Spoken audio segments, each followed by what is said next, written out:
राधे राधे। स्वागत है सभी का मेरे YouTube चैनल पे। आज हम सुना रहे हैं मंगला गौरी कहानी।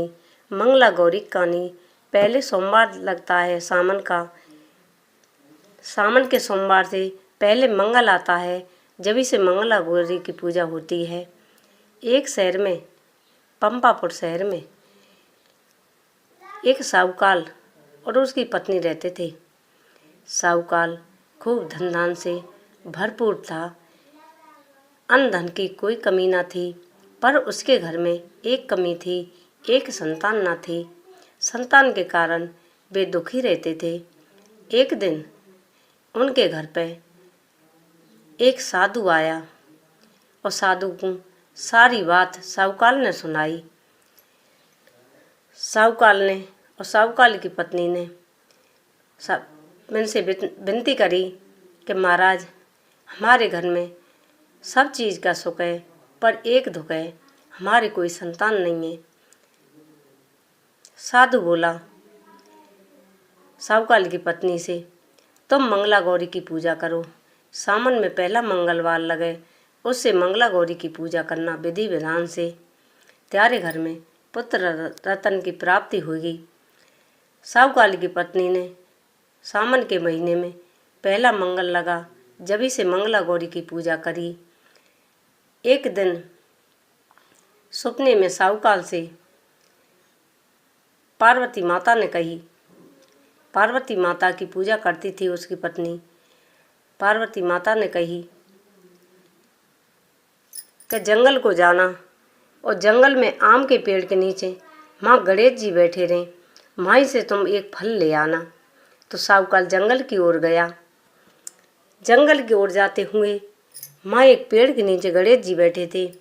गणेश जी थे बैठे पेड़ के नीचे, ऊपर फल लग रहा था। साहूकार के हाथ फल नहीं आया। साहूकार ने क्या किया, एक पत्थर लिया और पत्थर फल में दिया। फल टूट गया, पर फल तो टूटा, पर टूट कर गणेश जी के लग गया पत्थर। तो पत्थर गणेश जी के लगा, गणेश जी के क्रोधित हो गए और साहूकार को श्राप दिया। हाँ, पार्वती की कृपा से तुम्हारे घर में पुत्र रतन की प्राप्ति हो जाएगी, पर 21 साल बाद उसे नाग खा जाएगा, नाग के खाने से मृत्यु हो जाएगी। साहूकार ने किसी को कुछ नहीं बताया। फल लाया, फल अपनी पत्नी को दे दिया। 9 महीना उसके एक बेटा का जन्म हुआ। जब बेटा 20 साल का हो गया तो साहूकार और वो बेटा दोनों कमाने निकले, व्यापार करने निकले। जब व्यापार करते हुए जा रहे थे, रास्ते में 2 लड़कियां एक सरोवर पर बैठी दोनों बातें कर रही थीं। कमला बिमला से बोली।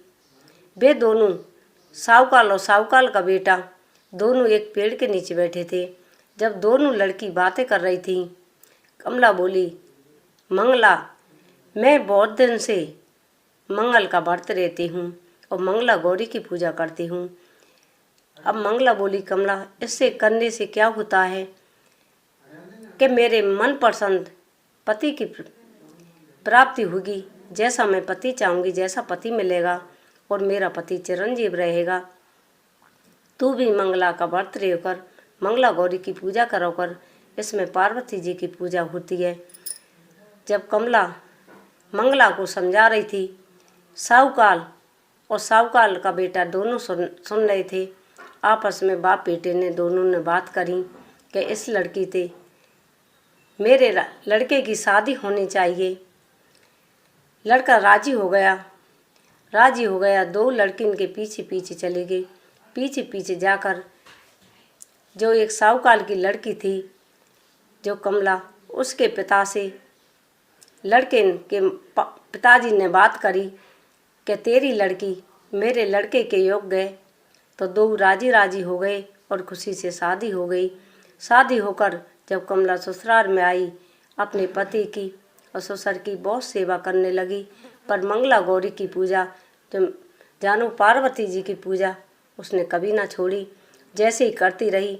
एक दिन सपने में कही पार्वती जी ने कि कमला, तेरे पति की आयु बहुत कम है और सपने में इसे सांप डसने आएगा। सपने में कही, अगले मंगलवार को इसे सांप डसने आएगा, पर एक प्याले में तू दूध रख लेना, एक कोरी मटकी रख लेना। जब सांप दूध को पी जाए और दूध को पी के मटकी में घुस जाएगा, उसका कपड़े से मुंह बांध लेना।